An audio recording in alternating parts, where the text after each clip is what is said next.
C'est parti. Bien, alors bonsoir à toutes et tous et bienvenue pour une nouvelle édition des rencontres Épique Époque. Épique Époque, qui ne connaît pas dans l'Assemblée? C'est la première fois que vous venez, bravo. Euh, la salle est comble, c'est peut-être une première. Merci d'être venu et de vous être déplacé ce soir. Donc Épique Époque, pour celles et ceux qui ne connaissent pas, c'est un cycle de conférences qui aborde des sujets d'actualité et des grands défis de société. Et pour répondre aux questions du mois, chaque mois on invite plusieurs scientifiques, des professionnels de différentes disciplines. Donc, comme tous les mois, ces rencontres sont organisées dans le planétarium du Jardin des Sciences de l'Université de Strasbourg et elles sont captées en direct pour être rediffusées en podcast. Donc, vous pourrez les réécouter. La soirée est également capturée en illustration grâce au talent de Amina Bouajila qui dessine en haut et dont vous pourrez voir le travail tout au long de la soirée sur le dôme du planétarium. Ces rencontres sont organisées par le pôle de territoire du Jardin des Sciences. Donc merci à Bernadette Nguyen et Margot Zink du Jardin des Sciences d'organiser ces rencontres chaque mois. Merci également à toutes les petites mains du jardin, à l'accueil Mélanie, Antoine et Jean-Yves à la régie. Moi, je suis Eléa Eberlé, je suis médiatrice scientifique indépendante et j'aurai la joie d'animer les échanges d'aujourd'hui autour de la question de la violence. La violence participe-t-elle à l'organisation sociale? Et visiblement, c'est un sujet qui a fait se déplacer les foules ce soir. Il nous fallait au moins 2 intervenants et intervenantes pour parler d'un sujet aussi vaste. Donc, je vous demande d'applaudir Odile Petit, qui est directrice de recherche au CNRS et à l'université Clermont-Auvergne.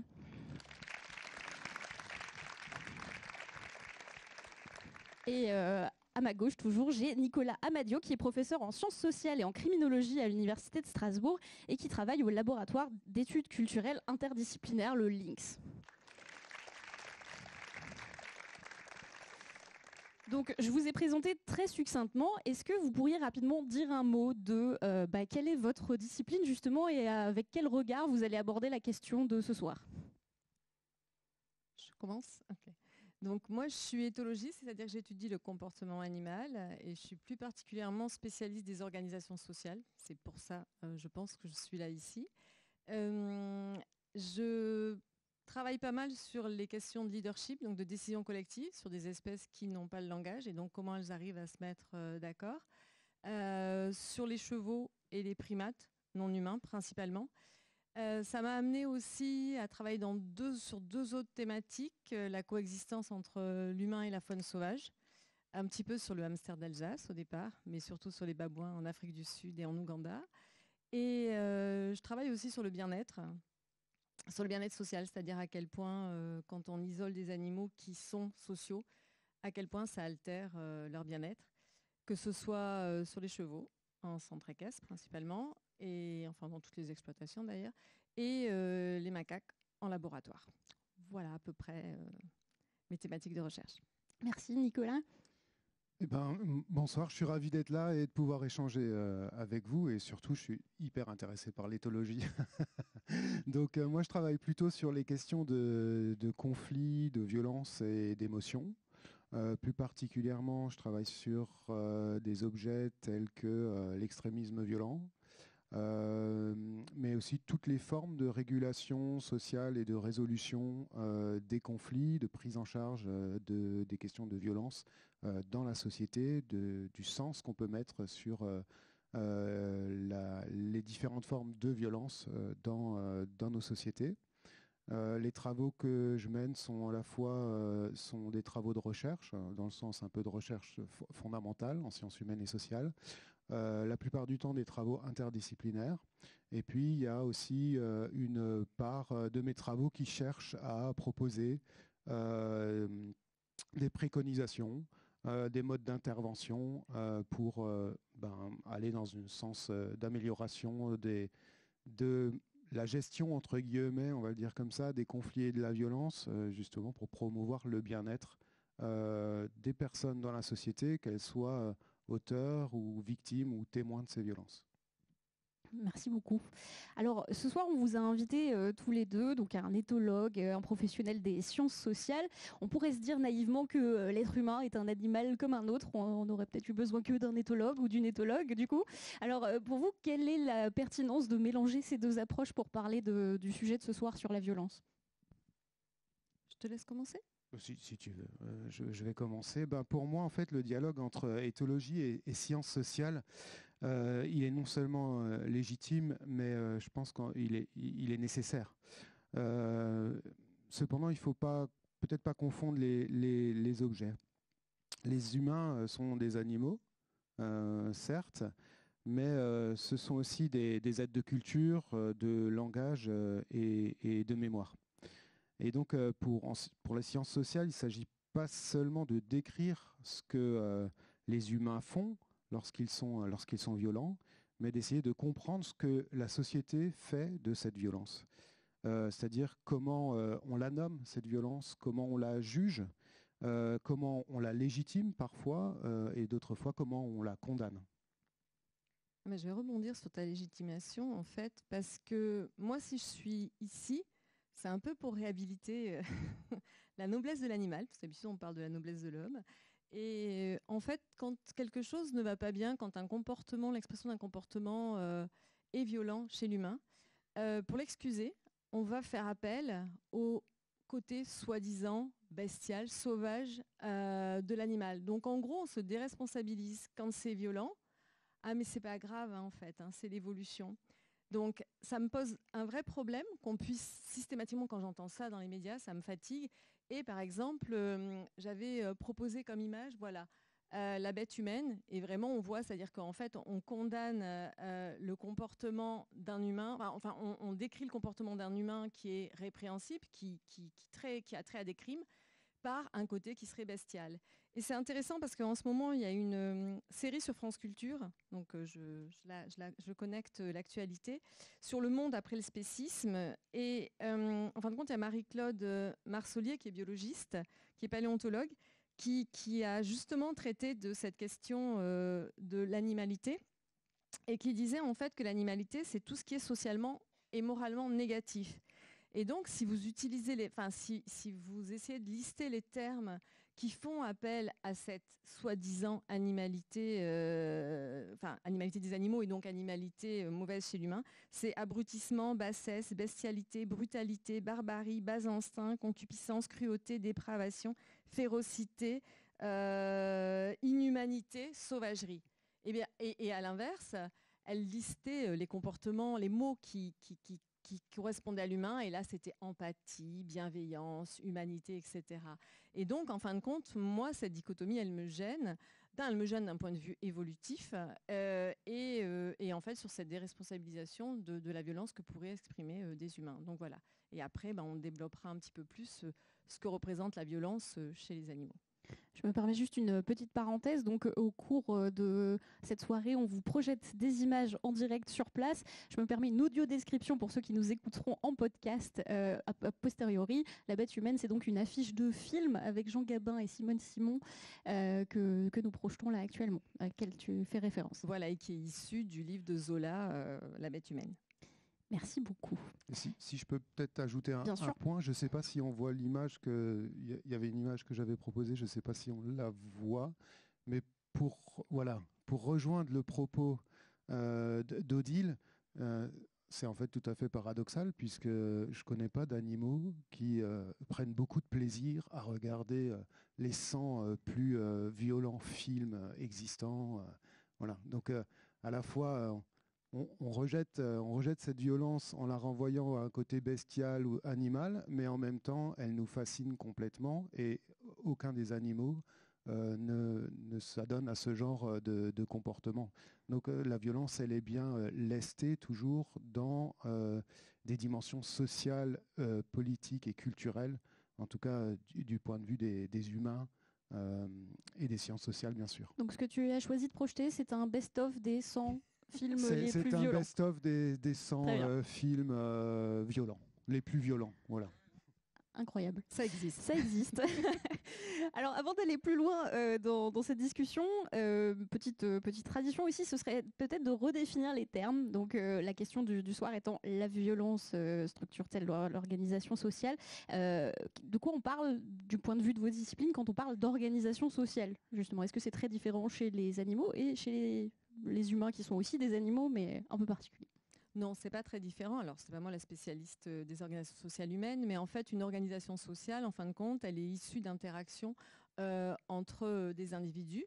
C'est des interactions qui mènent à des relations stables sur le long terme. Ici, il y a une photo, je commande d'un troupeau de chevaux, et donc les chevaux vivent en groupes sociaux. Alors avec des d'individus d'âge différents et de sexes différents. Et ces individus se reconnaissent tous, ont des interactions qui se répètent, et ces interactions, elles aboutissent à un type de relation sociale. Vous pouvez avoir des relations sociales de parenté, des relations sociales affiliatives, c'est-à-dire positives, c'est-à-dire en gros, vous avez des amis, il y a des gens que vous appréciez, d'autres que vous n'appréciez pas.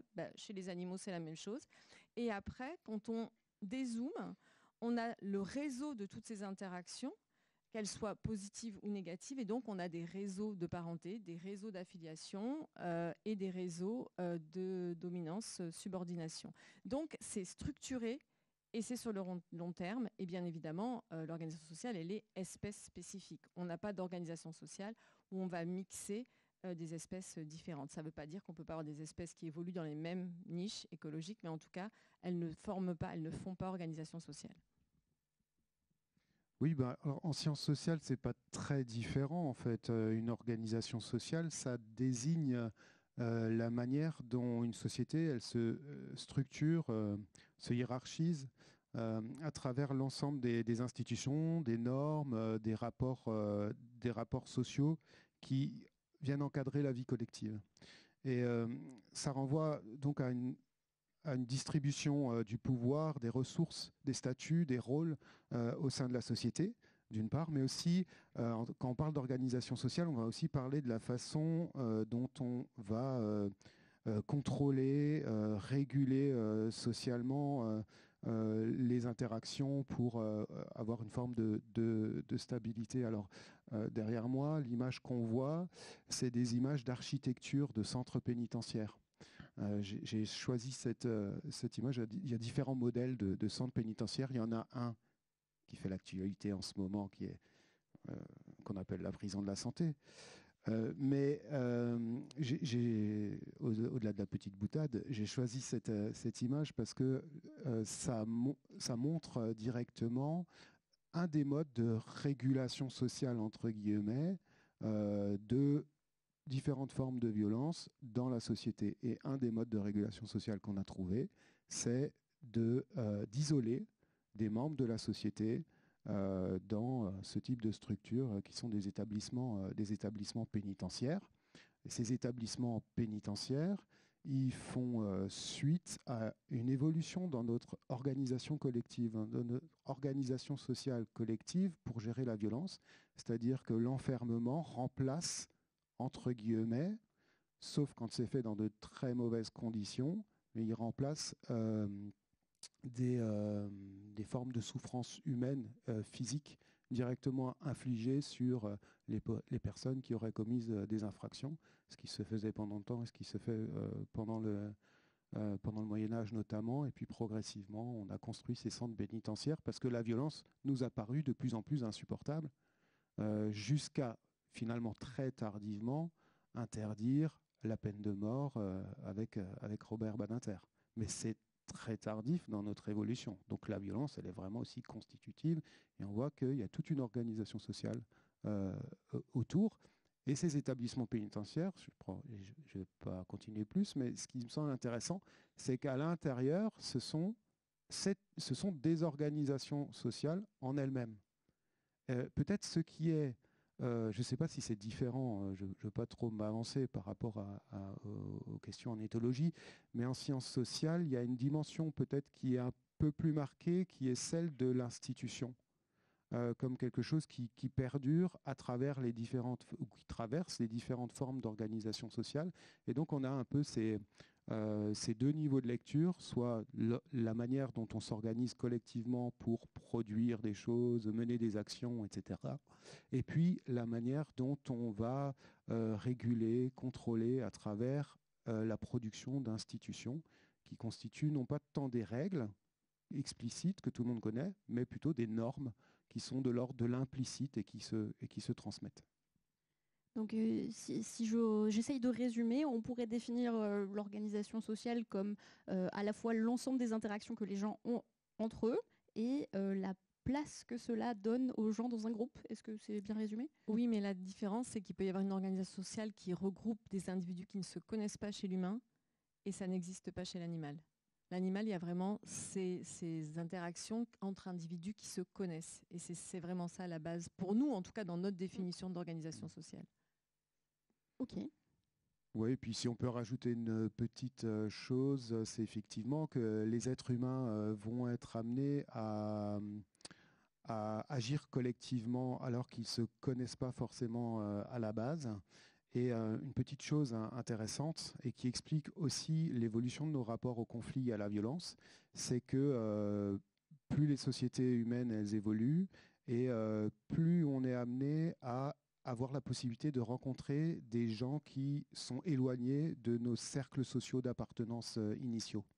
Et donc ça produit forcément de la conflictualité, ça conduit à produire des besoins de normes. Et ça a été décuplé par les outils numériques. Et je pense notamment, évidemment, en ce moment, à toutes les questions qui se posent autour des violences et de la violence produite par les réseaux sociaux ou par l'usage des outils numériques en général.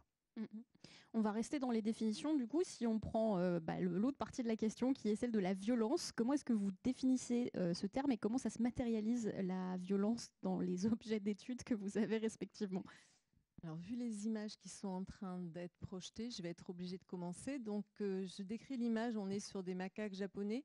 C'est la sous-espèce qui vit à Yakushima, qui est une des îles au Japon. Et donc, on a une femelle macaque japonais qui est en train de faire une menace bouche ouverte vers un autre individu.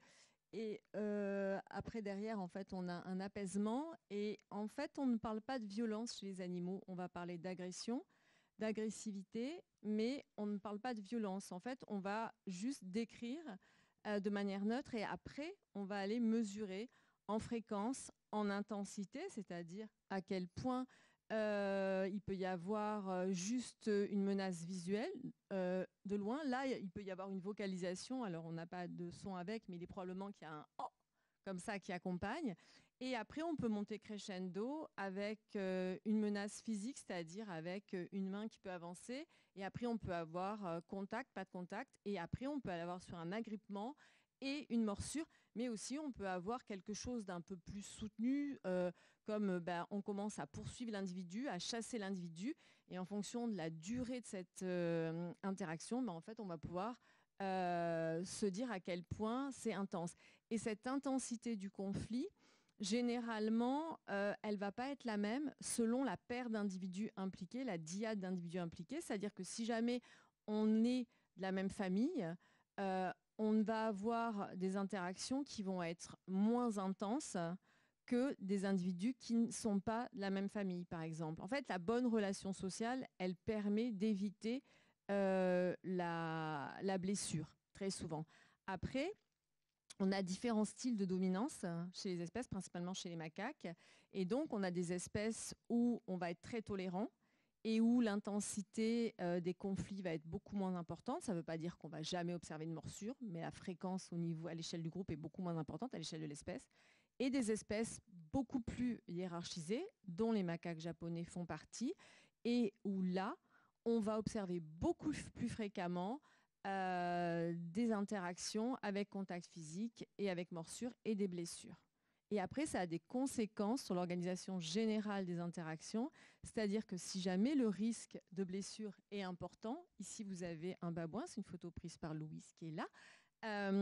En fait, donc voilà, ça c'est la preuve qu'il peut y avoir des blessés. Ça ne veut pas dire que si on n'utilise pas le mot violence, que voilà, tout va très bien. Il peut y avoir des blessures, mais il y a vraiment une différence d'intensité et j'en étais à ces espèces très hiérarchisées où si jamais vous avez un risque de blessure, ça va en fin de compte façonner la suite des interactions. C'est-à-dire que si dans une espèce, quand on vous menace, vous risquez d'être blessé, vous n'allez pas contre-attaquer.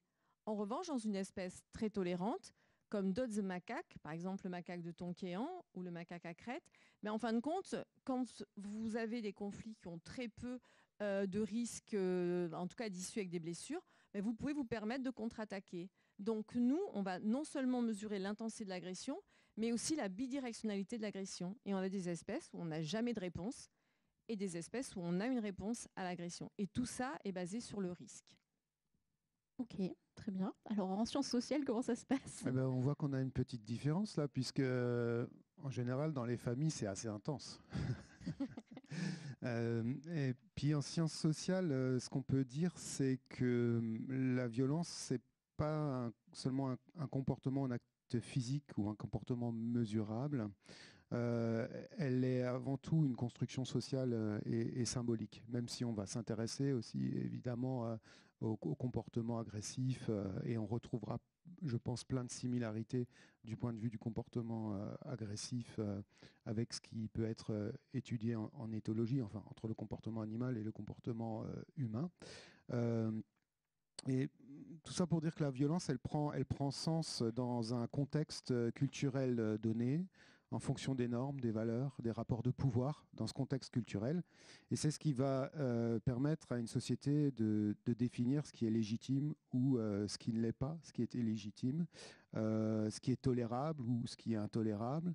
Et pensez par exemple au débat sur la question de la proportionnalité de la réponse quand on se fait agresser et qu'en retour on commet un acte violent. Ben, il y a cette question de la proportionnalité de la violence qui est importante et qui va être différente en fonction des sociétés, des aires culturelles. Donc, dans cette perspective, si on doit donner une définition de la violence, c'est très très dur de définir la violence d'un point de vue, des SHS, des sciences humaines et sociales. La violence, elle peut être définie dans un sens assez large comme toute atteinte portée à l'intégrité d'un individu ou d'un groupe. Que cette atteinte, elle soit physique, psychique, mais aussi économique, sociale ou encore culturelle. Voilà, donc vous voyez, c'est une définition qui est assez large et qui fait que la violence, c'est un phénomène qui est omniprésent dans nos sociétés, mais aussi à une autre échelle, plus micro-sociologique, dans nos quotidiens. On y fait face en permanence. Et ce qu'on va faire dans les sociétés humaines, on va mettre en place tout un ensemble de rituels sociaux qui vont nous permettre de fluidifier les interactions sociales et de rester dans des cadres normatifs légitimes quand on est agressé. Ok.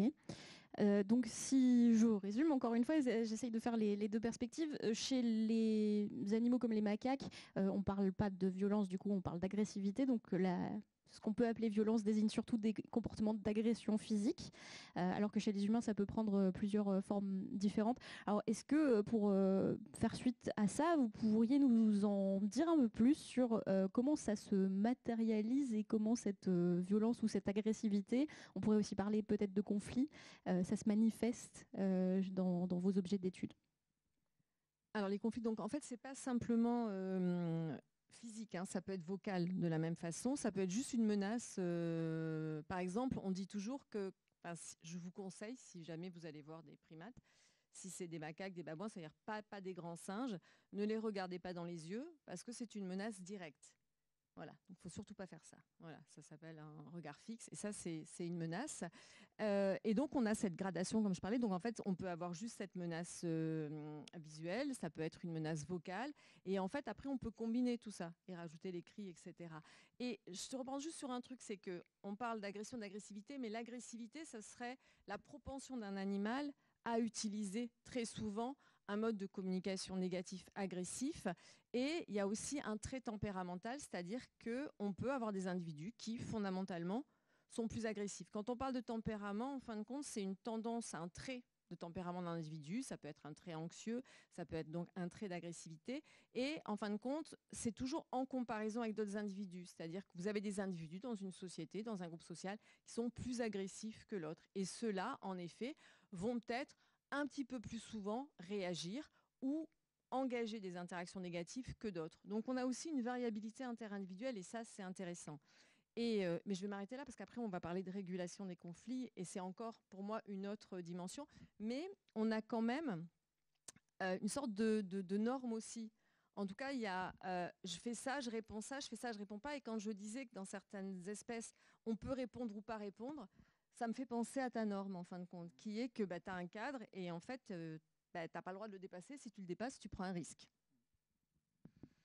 Oui, moi, je le disais en introduction, je suis fasciné par l'idée de culture dans le monde animal, en fait. Et je pense qu'effectivement, je ne sais pas si c'est juste de parler de culture dans le monde animal, mais j'ai tendance à le penser. Je ne suis pas sûr qu'il y ait de rupture franche et directe, en fait, entre le monde animal et le monde humain. Il y a des systèmes d'organisation, etc., de symboliques qui sont différents. Il y a peut-être des capacités aussi biologiques qui donnent lieu à des productions différentes pour interagir. Voilà, je ne suis pas sûr qu'il y ait de rupture franche et directe. Ce que je peux peut-être souligner, c'est que du point de vue des sciences sociales, on va distinguer différentes formes de violence. Il y a la violence physique, bien sûr, mais il y a aussi la violence symbolique. Il y a la violence structurelle. C'est Johan Galtung qui en parle, qui sont liées aux inégalités économiques, raciales, de genre. Et donc, toutes ces violences, elles sont gérées à travers les institutions, les discours et les politiques dans la société qui permettent de hiérarchiser les formes de souffrance et de décider quelles violences sont visibles, quelles violences sont reconnues ou au contraire, quelles sont les violences qui sont invisibilisées. Et je crois que personne n'a échappé au débat et aux avancées en fait, sur les questions des violences faites aux femmes, après MeToo, et aujourd'hui des violences intrafamiliales. Et on voit qu'on évolue dans nos sociétés, pas de manière égale d'ailleurs dans toutes les sociétés, hein, et parfois il y a aussi des moments de régression, mais que en fait c'est bien la société qui vient nommer, légitimer quelles sont les violences, qu'est-ce qui est retenu comme violence ou pas.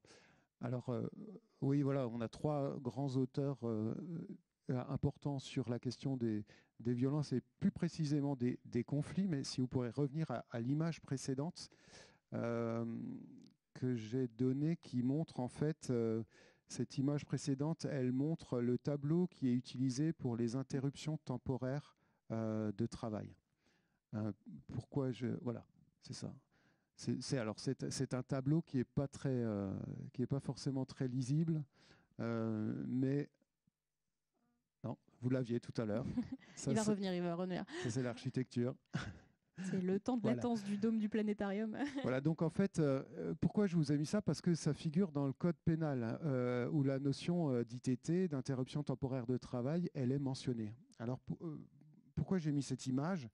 C'est pour vous donner une illustration de comment ça se matérialise dans la société. Parce que moi, j'ai toujours été, même si d'un point de vue strictement juridique, la définition n'est pas celle que je vais donner, mais j'ai toujours été surpris que finalement, une victime de violence, par exemple une victime de viol ou autre, sa souffrance va être traduite dans les termes suivants d'une interruption temporaire de travail, c'est-à-dire une incapacité à produire une activité de travail dans la société.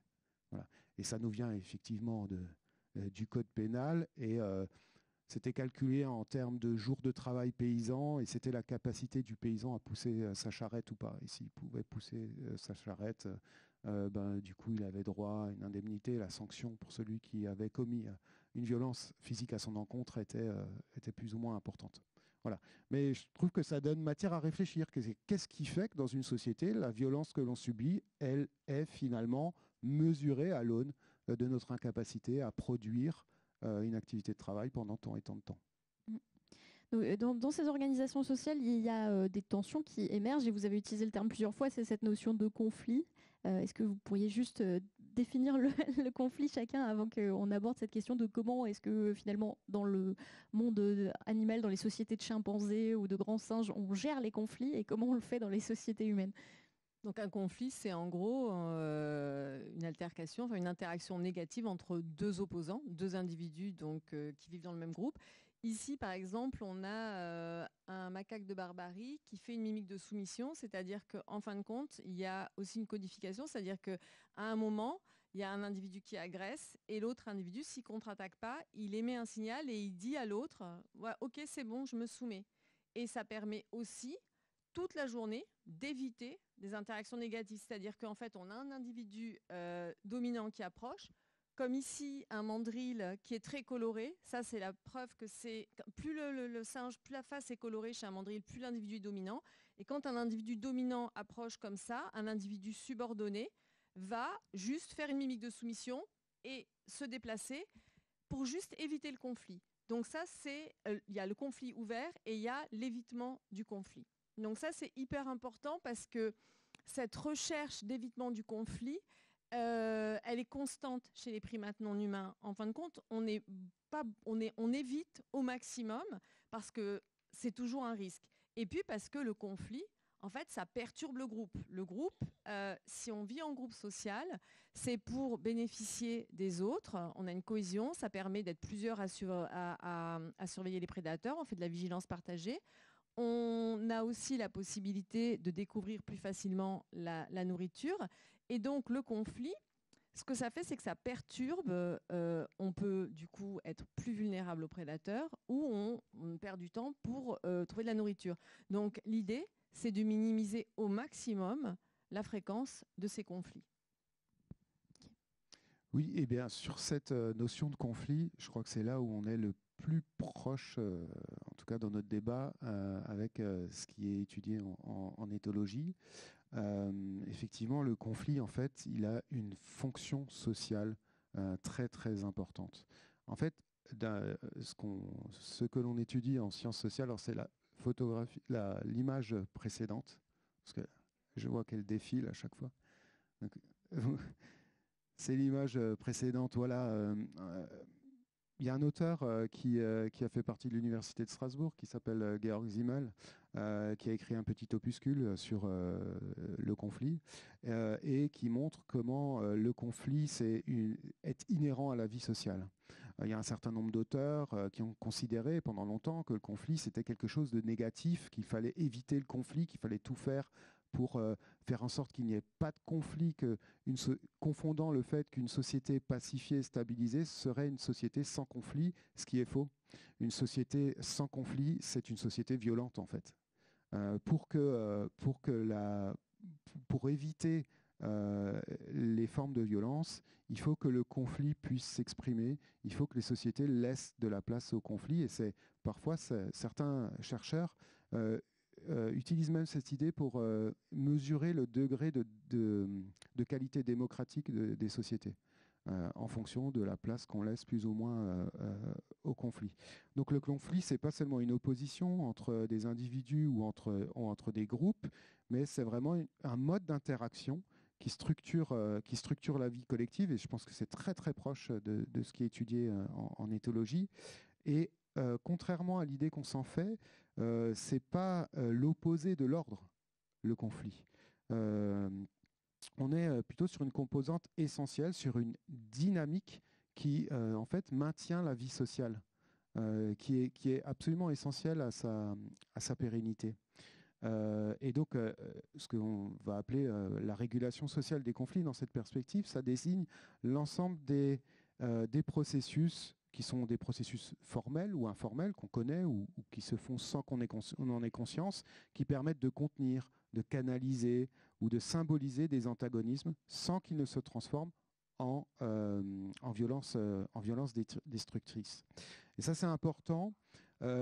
Pourquoi ? Parce que, par exemple, un auteur comme Randall Collins, il insiste, je ne sais pas s'il est là, non, on a Michel Vievorka, on aura peut-être Randall Collins, il insiste sur le fait que la violence, elle ne surgit pas d'elle-même dans la société humaine, elle naît plutôt de l'échec des rituels de régulation et de la désintégration momentanée de certains cadres émotionnels. Je pense qu'on retrouve aussi en éthologie beaucoup. Et c'est absolument important parce que ces rituels et ces cadres émotionnels, ils permettent de maintenir le contrôle social. Donc finalement, la violence, c'est un peu un échec. C'est un échec dans la gestion, dans la régulation des conflits dans la société. Et Michel Vievorka, qui est aussi là en photo, qui est un des sociologues qui a le plus travaillé sur la notion de conflit, il a bien insisté sur le fait que le conflit est porteur de sens, alors que la violence, c'est le signe d'une perte de sens. La violence, elle apparaît quand on ne sait pas mettre les mots, quand on ne sait pas comment exprimer, entrer en interaction pour faire valoir son droit, etc.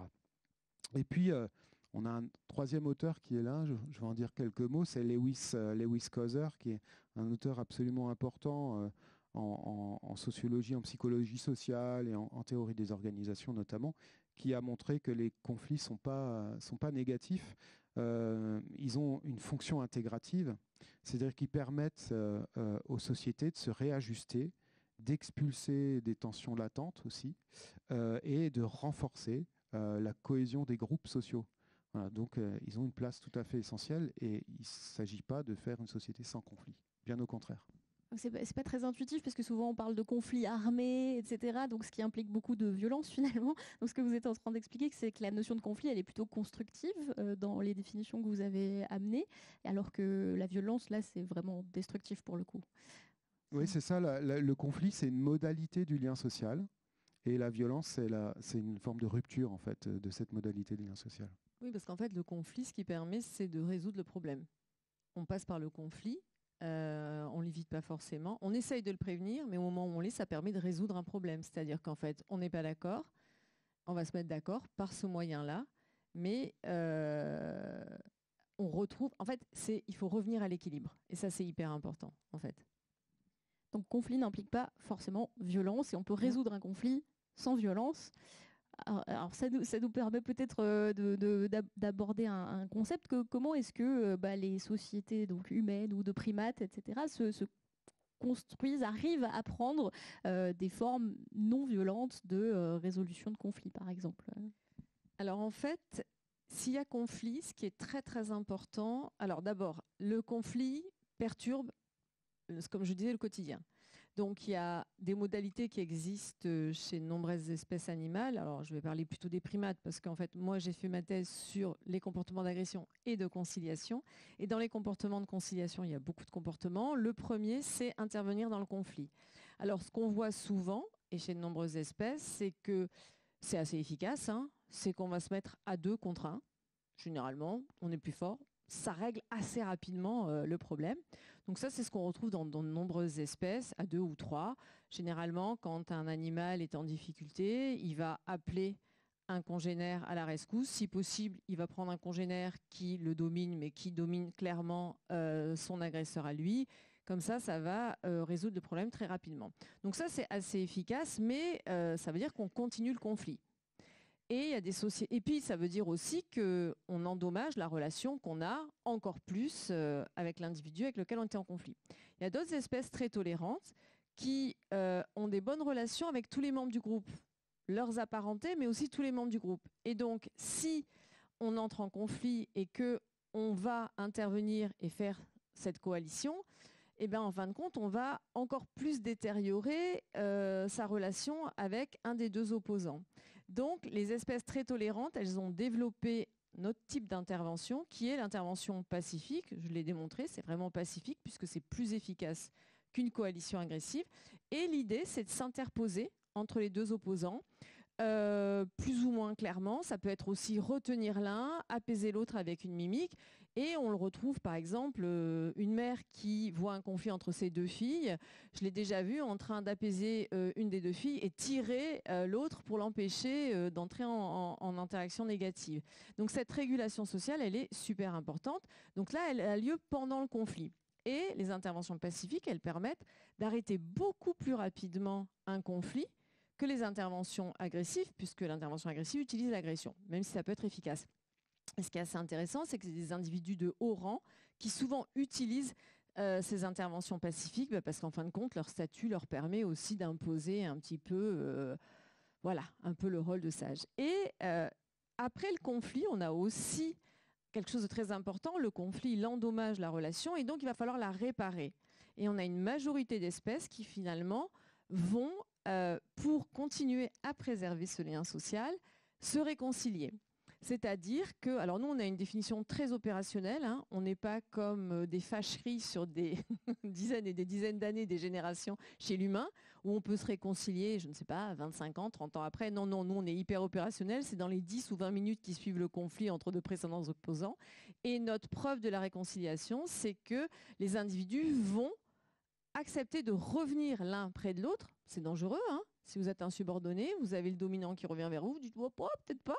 Et puis finalement, en fait, c'est cette volonté de vouloir réparer cette relation. Et donc, on va, à ce moment-là, entamer un nouveau type d'interaction, une interaction positive. Nous, c'est très opérationnel. Hein, c'est qu'on va comparer le moment, l'heure exacte d'un conflit avec la même heure le lendemain et vérifier si les individus ont une intervention, enfin un contact positif le lendemain. Et on va comparer, en fin de compte, si jamais ce contact ne survient qu'après le conflit, c'est que ça nous démontre qu'ils avaient bien l'intention de se réconcilier. Et les réconciliations, elles sont plus fréquentes entre paires d'individus qui ont une relation particulière. Donc des individus qui seraient apparentés, mais des individus qui sont très entre guillemets, amis dans la vie. Je fais toujours des guillemets parce que c'est des termes très anthropomorphiques, c'est des individus qui ont des très bonnes relations sociales. Donc la qualité de la relation sociale, elle est très très importante dans la réparation du lien social. Et oui, et comme je le disais tout à l'heure, en fait, sur la notion de conflit, je crois que vraiment, il y a plein de choses qui sont similaires, qui vont pouvoir prendre des formes certainement différentes dans les sociétés humaines. Alors, peut-être sur l'évitement du conflit, d'abord, évidemment, ça va être quelque chose d'important, y compris chez les individus dans la société. Pourquoi ? Parce que le conflit, il a un coût.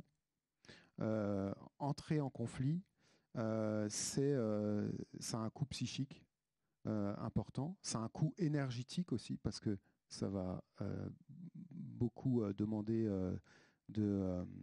d'énergie pour y penser, de stress aussi, pour faire face à ce stress, à cette gestion, etc. Donc on va éviter. Et puis, comme dans le monde animal, ça a un coût relationnel. Puisque ça va amener à une reconfiguration potentielle des rapports sociaux avec les gens que l'on connaît, etc. Et puis enfin, peut-être ça c'est aussi lié à l'évolution de nos sociétés, c'est que plus nos sociétés humaines évoluent, plus nous sommes interdépendants les uns des autres. Et plus nous sommes interdépendants les uns des autres, et moins nous avons d'intérêt à être en conflit, puisque en fait cette interdépendance fait qu'on a plutôt intérêt à être dans la collaboration. Et donc on se retrouve à devoir aujourd'hui, par exemple, inventer aussi de nouvelles formes de réparation suite au conflit. Et ces nouvelles formes de réparation, il y en a une que vous connaissez certainement, puisqu'on en parle beaucoup dans les médias, par exemple la justice restaurative. La justice restaurative, elle émane en partie du fait que les victimes, comme les auteurs, ne sont pas satisfaits du traitement de leur litige par le système judiciaire. Parce que le système judiciaire, il ne vient pas réparer un conflit, en fait. Il ne s'intéresse pas au conflit. Il s'intéresse à une infraction, à un trouble à l'ordre public. Et donc, aujourd'hui, les auteurs et victimes ont ce besoin de mettre du sens sur ce qui est arrivé, de comprendre pourquoi moi, etc., etc. Et donc, ça donne lieu à ce type de réparation dans les sociétés humaines. Et ça, c'est lié à une évolution. Et donc, pour revenir à la question initiale, il y a une forme d'apprentissage de la non-violence dans les sociétés humaines. Et cet apprentissage, il se fait sur un temps long. C'est un processus historique, social et culturel. mais surtout, il n'est jamais gagné, puisqu'on peut toujours revenir en arrière. Ça, c'est important de noter. Il y a un des grands auteurs en sciences sociales qui a travaillé sur cette question, c'est Norbert Elias, à travers le processus de civilisation, et qui a montré notamment, une des choses qu'il a montré, c'est comment on est passé d'une noblesse d'épée, qui était noble et dont le fait et la dignité étaient liés en fait à la capacité à guerroyer, à une noblesse de cour, à une noblesse de robe, comme on dit, notamment dans la société française, et à une capacité à, plutôt que d'exercer la violence, à mener des intrigues, à créer des conflits qui obligent à reconfigurer des alliances entre différents acteurs. Voilà, donc ça, c'est à mon avis, très, très important à prendre en compte. On pourrait aussi souligner, avec Georg Simmel, qu'on a vu tout à l'heure, Georg Simmel, il parlait, et je pense que c'est un bon exemple d'émotions qui sont liées à ces situations de conflit et de violence, à la façon dont a évolué le sentiment d'honneur dans nos sociétés, la place du sentiment d'honneur dans les sociétés actuelles. On voit qu'il est aujourd'hui plus très légitime d'exercer une violence contre quelqu'un qui aurait bafoué votre honneur. Alors qu'il y a quelques années encore, ou quelques siècles de ça, eh ben, se voir bafouer dans son honneur donnait lieu à l'exercice d'un duel au bout duquel quelqu'un était susceptible de mourir. Ok, merci. Alors, ce que je vous propose de faire, c'est qu'on reste sur cette réflexion et avant de conclure, on va donner la parole au public quand même, parce que ça fait presque 1 heure qu'ils nous écoutent là. Donc, je suis sûre que dans le public, vous avez plein de questions qui émergent pour nos intervenants de ce soir. Donc, je vais demander à Jean-Yves de passer avec un micro. Est-ce que vous avez des questions à poser à nos intervenants dans la salle ? Puisque, bah oui, vous allez devoir participer. Il y a des questions par ici. On va commencer... Pardon, je ne te vois pas, il y a de la lumière. On peut commencer par là et ensuite il y a 2 personnes à gauche là-bas. Bonsoir. Alors moi, je me posais la question s'il y avait quelque chose qui relevait de la mémoire du conflit dans le monde animal. Autrement dit, est-ce qu'un individu agressé, par exemple, est dans une posture de méfiance anticipée par rapport à un autre individu qui l'a précédemment agressé ou montré les crocs? Et une autre question qui est un peu liée, est-ce qu'il existe des formes de violence par le harcèlement dans le monde animal? Merci. Alors, par rapport à votre première question sur la mémoire des interactions, bien sûr, puisque c'est comme ça que se construit une relation de dominance-subordination. En fin de compte, c'est l'accumulation des victoires et des échecs. Et à un moment, un individu est tout le temps en train de gagner le conflit. Et à partir de là, c'est là que s'établit la relation de dominance-subordination. Et donc, vous avez un dominant, un dominé. Et donc, on se rappelle. Et donc, chacun se rappelle de son statut. Et c'est comme ça qu'après, on va éviter les conflits. Alors, pour le harcèlement, oui, il y en a. Ça peut arriver. Ça peut être sur un individu en particulier. Alors, on ne peut pas savoir. Il y a, par exemple, les capucins moines. Des fois, je vois un individu, non, chez les lémuriens, pardon, un individu qui, d'un coup, va se faire éjecter du groupe. On ne comprend pas. Et donc, du coup, il va y avoir des conflits répétés. Ça peut arriver aussi chez les capucins. Ça, c'est très compliqué pour nous parce qu'il faudrait prendre le point de vue de l'animal et on ne comprend pas. Moi, j'ai déjà vu des individus apparentés se mettre à harceler, c'est-à-dire à se mettre avec les agresseurs pour harceler un individu de leur propre clan. Et en fait, je n'ai toujours pas compris pourquoi c'était arrivé. Alors, c'est peut-être des jeux d'alliance, parce que ça existe aussi, mais c'est vraiment très, très compliqué ce harcèlement. Après, on va avoir du harcèlement qui est plutôt du harcèlement sexuel. Voilà, qui est pour, en fin de compte, faire ce qu'on appelle du harassement, c'est-à-dire en fait poursuivre la femelle pour pouvoir se reproduire et si jamais elle ne veut pas, continuer, etc. Et tout. Donc on ne sait jamais trop si on est dans un comportement sexuel ou dans un comportement agressif. Là, mais la frontière est un petit peu ténue. Il y a un complément de Nicolas. De questions. Il y a un complément de questions. Oui, oui. En fait, je me demandais si dans le monde animal, il y avait une mémoire du conflit à long terme, un conflit de génération en génération. Alors, pas de génération en génération, mais s'il y a vraiment... Alors, je vais vous raconter une anecdote absolument géniale. Je travaillais sur un groupe de macaques d'Onkéan, il y avait 2 parcs. Et donc, on pouvait séparer à travers un système de SAS pour pouvoir faire des manips, voir, tester des individus, pas les autres, etc. Et tout. Et il se trouve que donc on a un clan dominant, un clan dominé, et qu'on a une jeune femelle qui s'appelait Lily, qui était du clan dominant et qui était assez chippie, on peut le dire, c'est-à-dire qu'en fait, elle était très protégée par sa mère, puisqu'on défend ses apparentés, et sa mère était particulière. Alors, elle était un peu âgée, et donc, du coup, elle laissait pas mal filer, quoi. Vraiment, elle lui laissait faire à peu près tout ce qu'elle voulait. Et quand on est en captivité, on a des mâles plus que ce qu'il y en aurait en milieu naturel, et on a des mâles qui sont presque adultes, et le mâle dominant les met souvent les chasse et les met souvent à la périphérie du groupe de manière à pas risquer de se faire renverser. Et donc cette jeune femelle en profitait largement pour passer son temps à entrer en conflit avec ses mâles, et du coup bien sûr tout son clan venait l'aider contre ce mâle. Et donc du coup comme ça elle répétait etc. tous les jours. Et un jour il se trouve que bref, on ferme le parc, et donc dans le deuxième parc il y avait donc ce mâle qui était très, très, très... cognitivement, il était vraiment très, très intelligent. Et cette femelle. Mais par un hasard, il se retrouve tout seul. Et donc, chez les primates, on a le pouvoir social, c'est-à-dire qu'il y a son pouvoir physique, mais c'est surtout le poids et le nombre de ses alliés. C'est ça le vrai pouvoir chez les primates. Comme chez les humains. Voilà. Et donc, elle se retrouve seule dans le parc avec ce mâle, et tous les autres sont de l'autre côté. Et là, elle regarde comme ça. En une demi-seconde, elle a compris. Et lui, il a regardé, il se dit « Ok ».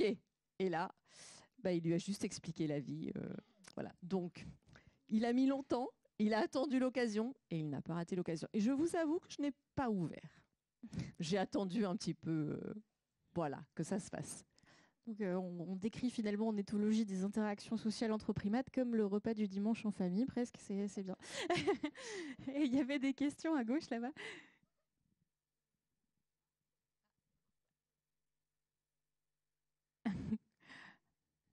J'ai oublié de l'allumer. C'est mieux allumé. Merci.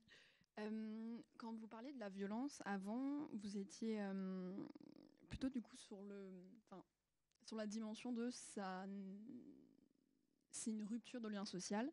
Et moi, je me demandais si d'un côté sociologique, votre point de vue sur est-ce que parfois la violence, elle n'est pas nécessaire pour faire avancer les choses. Voilà. C'est une très bonne question parce que c'est une question qui est au cœur évidemment de nos réflexions en sciences humaines et sociales parce que en fait nous on instrumentalise pas seulement l'agressivité, on instrumentalise, nous j'entends les êtres humains, on instrumentalise aussi la violence, et que même quand on exerce une violence physique par exemple, la manière dont on exerce cette violence physique, elle a du sens, elle est connotée symboliquement.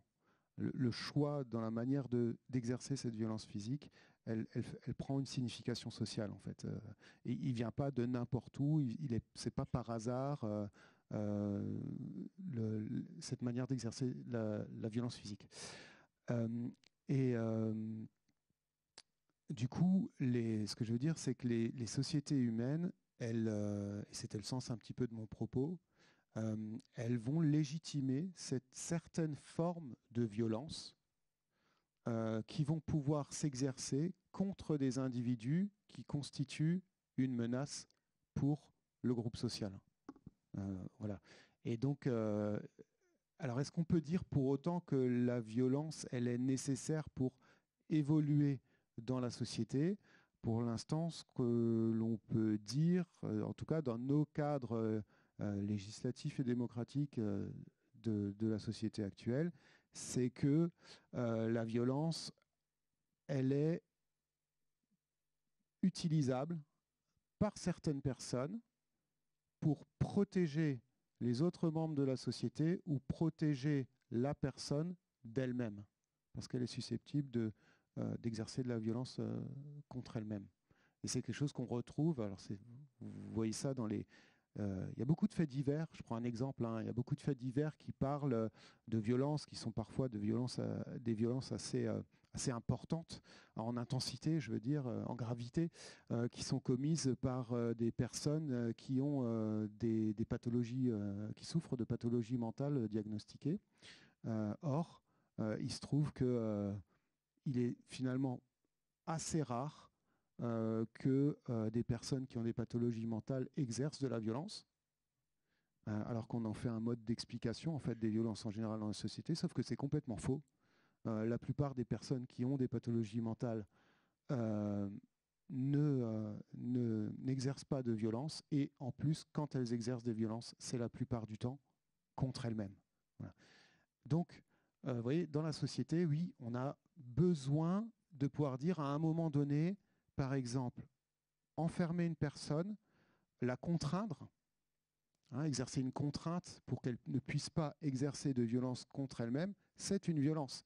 Mais c'est une violence, du coup, qui est légitimée, et c'est une violence qui doit être absolument normée, qui doit être justifiée, qui doit être contrôlée, puisque sinon, s'il n'y a plus de contrôle, de justification, de normes qui sont exercées sur l'usage de cette violence, eh bien, ça devient une violence qui est hors cadre et qui correspond à une situation de pure domination sociale.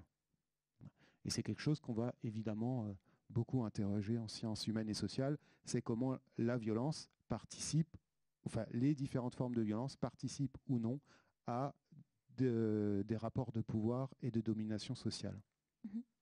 Et il me semble qu'il y avait encore une question par là qui levait la main. Madame à gauche. Y a-t-il d'autres questions ici après et ici après? Okay. Merci. Je ne sais pas si je suis entendu. Ah là. Oui, d'accord. Ok, c'est par là. On vient de passer un micro. Désolé si. Juste une petite remarque quand même sur le début, sur Zola, la bête humaine.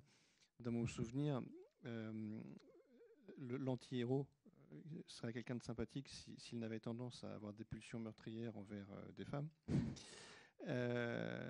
Et donc c'est moins, et la question en arrière-plan, c'est moins la question de l'animalité que de l'hérédité chez Zola, puisqu'on a des théories où l'alcoolisme familial transmet des traumatismes dans les générations suivantes, et notre pauvre anti-héros, il est dominé par des pulsions qui dépassent une humanité par ailleurs tout à fait réelle.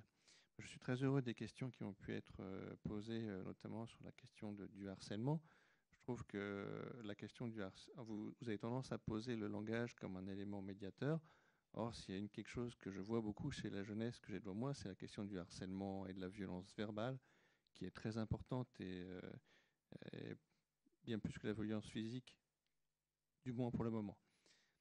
Sur la question du fameux processus civilisateur, il est certainement sur du temps long, mais pas tant si long que ça. En général, moi, ce qui me semble, c'est que plutôt il se fait fond sur une mémoire traumatique. Vous voyez, la Renaissance, ça se fait contre un XIVe siècle où il y a un tiers de la population européenne qui a été malade ou décimée. Et l'ordre dans lequel on vit, il est post-45. Bon, il est en train de mourir, cet ordre-là, mais voilà. Donc, sur ce temps long, il ne me paraît pas si long. Je pense qu'il est plutôt sur des cycles de soit 80 ans, soit 2 ou 3 siècles. Mais en tout cas, il n'est pas continu. Merci. Merci pour la remarque. Il y avait une question à gauche au début, donc on va peut-être prendre la question à gauche. Ensuite, je passe la parole ici et on va encore prendre celle-là rapidement si on a le temps, mais comme vous aviez déjà posé une question, je me permettrai de raccourcir si on n'a plus le temps. Déjà, merci pour la conférence.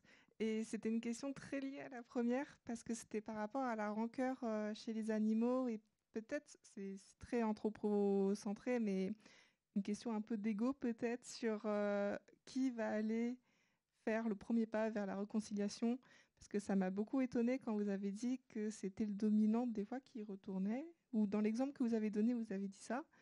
Et du coup, je me demandais s'il y avait une notion un peu d'ego chez les animaux et comment la détecter, la mesurer.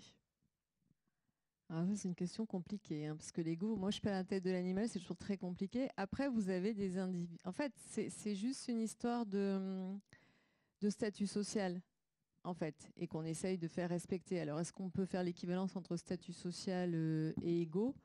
En gros, quand un animal est dominant dans un groupe social, c'est une position très confortable, hein, c'est un accès prioritaire aux ressources, qu'elles soient spatiales, alimentaires ou sexuelles. Donc il n'a pas très très envie de laisser sa place. Alors est-ce que c'est ça l'ego? Donc il va tout faire pour la défendre, en effet. Donc voilà.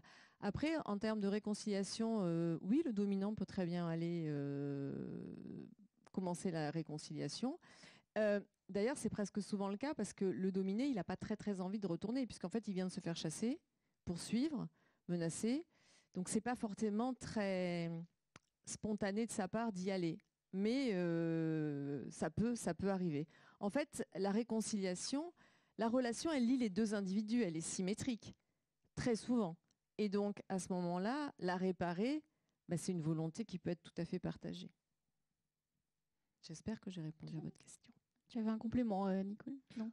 Oui, je peux peut-être rajouter un petit complément au sens où, je ne sais pas, dans les groupes humains, en fait, quelqu'un qui est dans un statut social dominant, un statut social de pouvoir, ça peut faire partie d'une stratégie que de retourner vers des victimes ou des personnes qui ont un statut social inférieur au sien.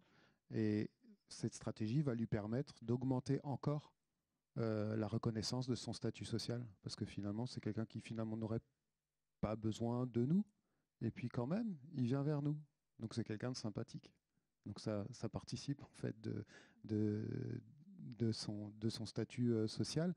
Et puis peut-être aussi par rapport aux différentes questions qui ont été posées sur la rancœur, moi ça me fait plutôt penser à la question de la vengeance. Est-ce qu'il y a de la vengeance dans le monde animal? Il y a évidemment de la vengeance dans les sociétés humaines. D'ailleurs, en partie, certains historiens considèrent que l'invention du théâtre, de la tragédie grecque, a permis de montrer aux personnes, aux individus de la société que finalement perpétuer des cycles de vengeance sans fin qui, dans des familles, n'aboutissaient à rien et allaient plutôt détruire un groupe social, et que donc il fallait trouver un autre moyen de réguler les violences et les conflits dans ce groupe social. Et donc on invente un autre moyen qui est un tribunal avec des personnes extérieures qui viennent en fait sanctionner, mettre les auteurs et les personnes concernées devant leurs responsabilités pour justement éviter les effets de violence qui entraînent une destruction du groupe social donné par la mort des individus au fur et à mesure. Merci pour le complément. Il y avait encore une question en haut. Oui. Bonsoir, merci beaucoup. C'était très intéressant et du coup c'est difficile, j'ai plein de questions mais je vais me limiter. On va se limiter à une, désolé. Oui, bien sûr. Mais je vais fusionner deux. Vous avez dit, en réponse à la dame à droite, qu'on instrumentalise la violence, on légitime certaines formes de violence contre les individus qui menacent le groupe social. Il me semble que toute la subtilité, c'est la définition de qu'est-ce que menacer le groupe social. Et à ça, je fais le pont avec quelque chose qui a été dit au début, que je trouvais intéressant par rapport à la prison. Comment, historiquement, vous avez dit qu'elle est venue protéger aussi, enfin, quelque part, remplacer une violence plus forte, parce qu'elle protège le coupable de la vindicte populaire. J'ai cru comprendre ça.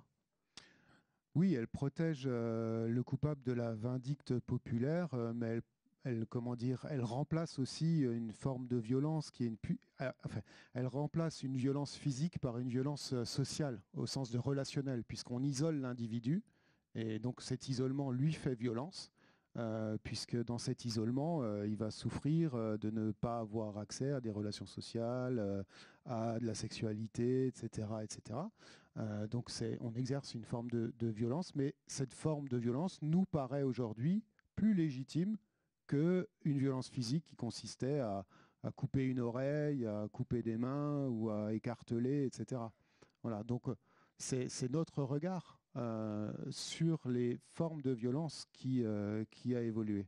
Et d'ailleurs, ça me fait penser à la remarque tout à l'heure, c'est ce que je disais, dans le processus de civilisation, il y a aussi des moments de régression. Évidemment, et vous avez raison, quand il y a des grosses phases grosses étapes de violence. Ensuite, en réaction, on a tendance à essayer, c'est le plus jamais ça, et à essayer de faire en sorte d'introduire des moyens d'action dans la société qui diffusent quelque chose de plus pacifique dans nos sociétés. Voilà. Mais c'est ce qui a été aussi le cas d'ailleurs dans les sciences humaines et sociales. Et vous aviez une remarque sur... mais maintenant, j'ai perdu le fil. Vous aviez une remarque au début sur la question de la menace et de la définition de la menace. Et bien oui, effectivement, la question de la définition de la menace, elle est essentielle et elle est évolutive et elle est différente en fonction des sociétés. Et si vous voulez, d'un point de vue en criminologie, on a l'habitude de dire que c'est un peu, comment dire,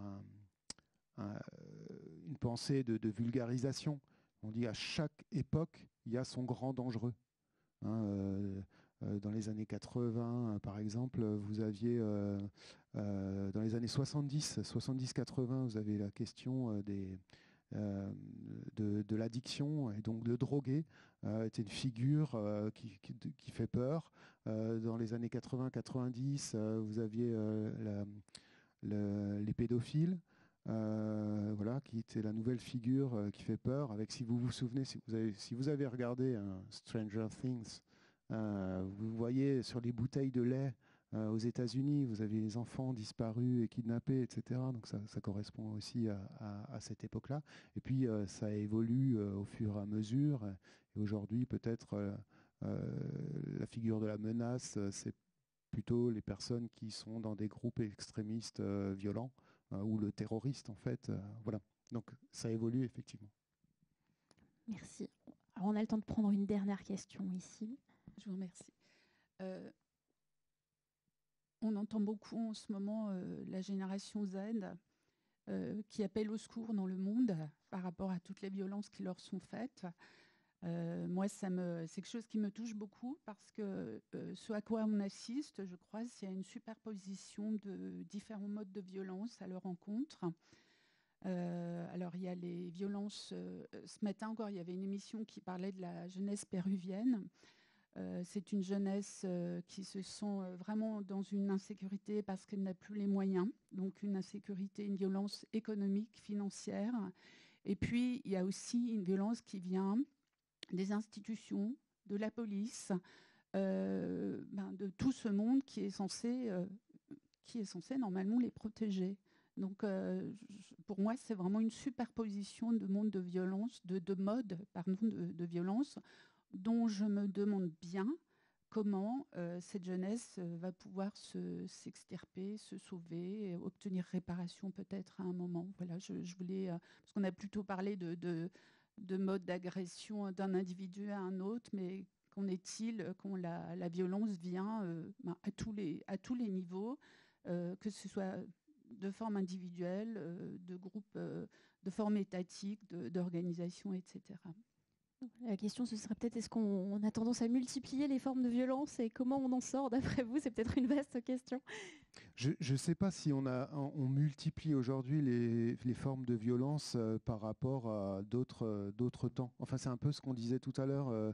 C'est finalement, on fait référence à la figure du sauvage, qui serait un sauvage violent, etc. Enfin, il n'y a rien qui le prouve. On a aussi construit une image et une représentation du Moyen-Âge comme étant très, très, très violent, ce qui n'est pas forcément vrai,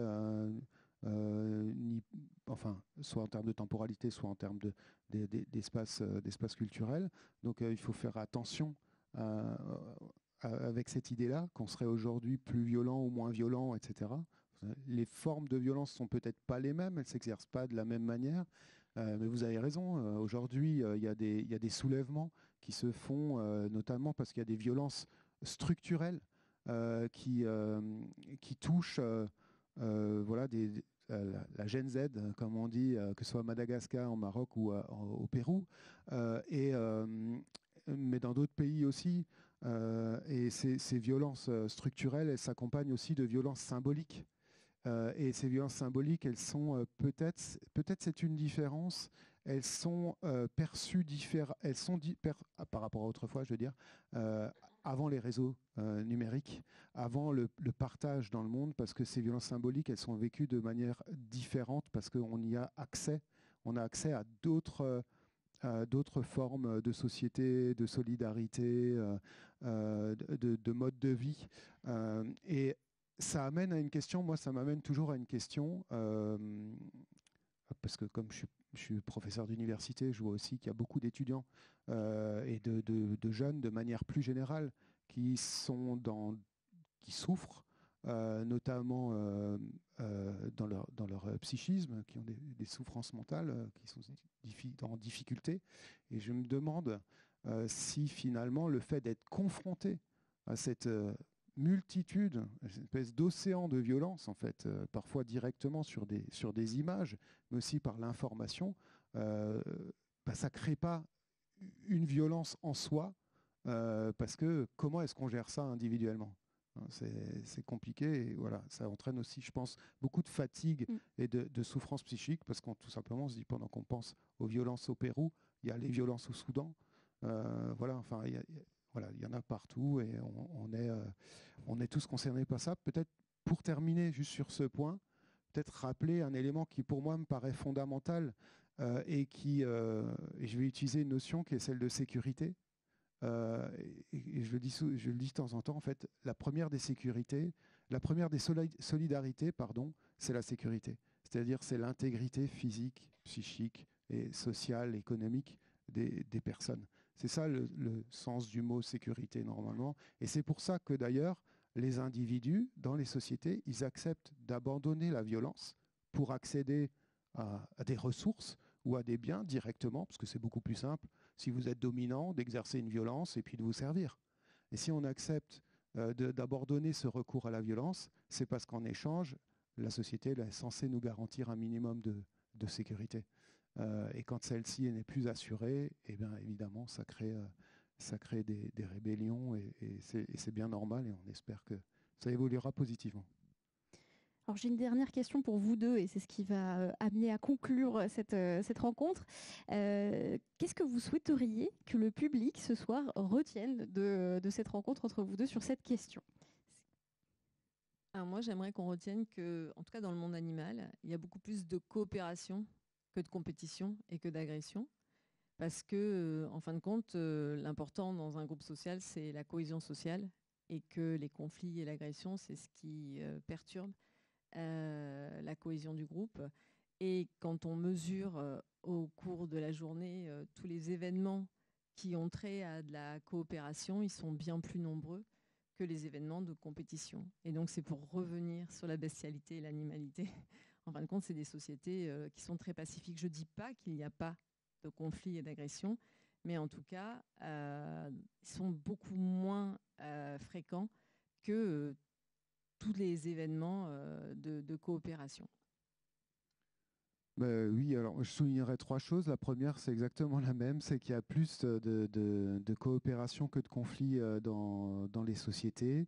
Et que notre histoire, elle montre que la non-violence, ce n'est pas une exception en fait, mais que c'est une compétence qui est socialement acquise et qui est transmise aussi. Je crois que c'est important de le rappeler, que la non-violence, c'est quelque chose qui se transmet, comme la capacité à produire de la médiation, c'est quelque chose qui se transmet, etc. La deuxième chose, c'est que en fait, le sauvage, entre guillemets, n'est pas violent. Ça, c'est lié à notre capacité à faire en sorte d'essentialiser des entités, des notions ou une époque pour magnifier la manière dont on se présente aujourd'hui, pour légitimer nos propres actions et notre propre rapport au monde actuel. Voilà, ça, je pense aussi que c'est important à mettre en regard. Et puis la troisième chose, c'est que la volonté de nuire, lorsqu'elle n'est pas liée à une nécessité de survie, c'est le seul fait, c'est seulement le fait de l'être humain. Je crois pas que ça existe dans le monde animal. Et cette capacité, elle tient à notre rapport symbolique au monde, c'est-à-dire la violence. Elle est exercée, c'est ce qu'on disait tout à l'heure. Elle devient un langage, elle devient un outil de pouvoir et parfois une manière de nier l'autre, voire de faire de l'autre un objet.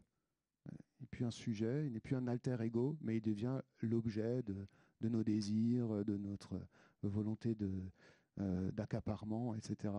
Et parfois, la perte de cet objet va jusqu'à, finalement, si je le perds, autant que je l'élimine, cet objet. Et ça, je pense que c'est uniquement dans le monde des êtres humains que ça existe. Oui, tu n'avais rien à rajouter. Si, c'est vraiment ça. C'est-à-dire qu'en fait, un animal, il va être agressif, il va entrer en conflit pour une raison qui a trait à sa survie et pas gratuitement. Je ne dis pas que ça n'arrive pas, qu'il n'y a pas ce qu'on appelle du teasing, où on peut s'amuser, un peu embêter, etc. et tout, mais on est plutôt là dans le cadre des apprentissages des jeunes qui apprennent un petit peu, qui testent un peu les limites. Mais sinon, en fin de compte, en fait, le risque est trop grand, donc on le fait vraiment que si c'est important. Très bien. Merci pour cette conclusion.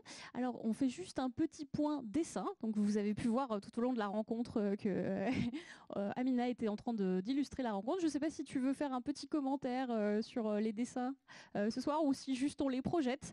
Vous pourrez retrouver ces dessins, quoi qu'il arrive, sur le site du Jardin des Sciences. Je vous propose qu'on l'applaudisse très fort pour ce qu'elle fait parce que c'est très dur d'illustrer en direct. Merci.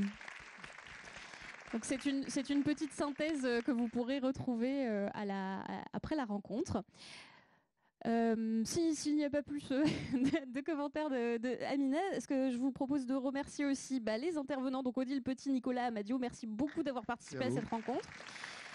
Je pense qu'on est tous d'accord pour dire que c'était passionnant. Merci aux organisateurs de la rencontre, au Jardin des Sciences pour l'accueil, à vous, le public qui participait. La prochaine rencontre, elle aura lieu le jeudi 11 décembre. Voilà, comment sciences et médecine s'unissent-elles pour combattre les maladies neurocognitives. On parlera entre autres de la maladie d'Alzheimer. Et j'ai une petite annonce à vous faire avant que vous sortiez.